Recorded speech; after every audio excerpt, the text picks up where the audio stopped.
Bonjour les amis, bienvenue sur les causeries cash de Franck. Aujourd'hui j'ai pas de chapeau, mais j'ai un piano. Et tout en parlant, je vais faire quelques notes parce qu'une amie m'a dit mais tes instruments c'est bien beau de les montrer, mais tu devrais jouer. Donc j'ai essayé de parler du premier sujet que nous avions abordé lors des premières causeries sur les médias. Et tout en parlant, je vais essayer de faire des sons.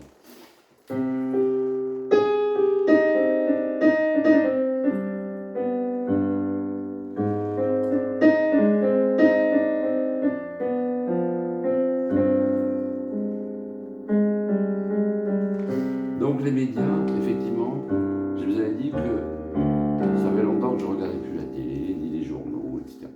Et j'ai parlé avec un ami, il m'a dit, mais tu sais, l'information, ben, il faut quand même la construire. Parce que déjà, on a une tendance, nous, je dirais les humains, c'est d'être plus attirés par les choses pour lesquelles on est convaincu. C'est-à-dire, quelqu'un qui est, prenons un exemple trivial de droite ou gauche, quelqu'un qui est de droite, il y a peu de chances qu'un jour il devienne de gauche. Quelqu'un qui est de gauche, il y a peu de chances qu'il devienne de droite. Donc, tout ce qui vient de gauche va intéresser la personne de gauche. Voilà. Et tout ce qui vient de droite va intéresser. Voilà. Et par contre, là, ce qui est intéressant, c'est d'écouter le deuxième son de cloche, c'est-à-dire aussi d'entendre des gens qui apportent la contradiction, parce que c'est jamais noir ou blanc ou noir, c'est toujours gris, ou c'est au milieu, ou c'est un compromis.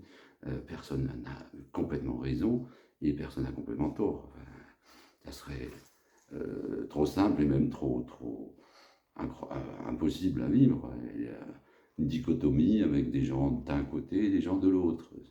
Il faut qu'on se mélange, il faut qu'on se frotte, il faut qu'on discute, qu'on dialogue, qu'on essaie de se parler sans s'engueuler. Hein.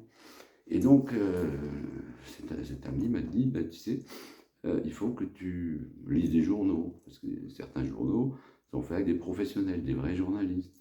Et donc, prendre une information qui a été vérifiée, qui a été construite, c'est intéressant. C'est sûr aussi qu'il y a des médias, ça on le sait, qui sont faits pour faire passer des idées de force. Voilà.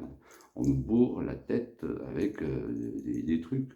Ne citons pas des chaînes, mais vous les connaissez tous, où en boucle, on nous balance des trucs pas marrants, anxiogènes, etc.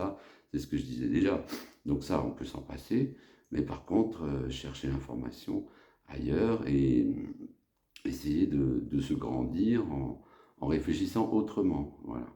Et je pense que c'est ça aussi notre force, c'est qu'on est capable de trouver, voilà, soit sur Internet, soit sur Google, soit sur un journal, soit sur même une télé, hein, des choses qu'on ne connaissait pas. Hier, je suis tombé sur une chaîne qui s'appelle Les Épis Curieux. C'est très intéressant. C'est fait par Jamie. Je vérifie si c'est Jamie qui faisait le camion, là, le camion vulgarisateur des gamins. Voilà, c'était très intéressant. Et j'ai appris qu'une baleine avait un cœur qui faisait 1,5 tonne. Voilà, je dirais que c'est pas ça qui va changer ma vie, mais c'est des éléments intéressants. Et aujourd'hui, bah, il y a le sujet de la retraite. Pour moi, c'est un non-sujet. C'est un non-sujet parce que c'est absurde de vouloir faire travailler les vieux ou les gens plus âgés plus longtemps, alors que les jeunes et les chômeurs, ils ne travaillent pas. Ah, ça me paraît absolument logique, mais dans la politique, il n'y a pas de logique.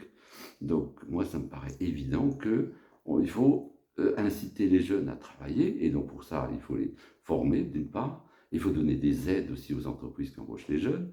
Et il faut les tutorer, c'est-à-dire il faut qu'il y ait des anciens qui leur apprennent le métier. Et comme ça, les jeunes, bah, ils vont cotiser, ils vont rapporter des cotisations. Et les vieux, on peut les mettre à la retraite, tout éventuellement en les gardant soit comme tuteur, soit comme formateur, soit comme transmetteur d'une expertise, transmetteur voilà.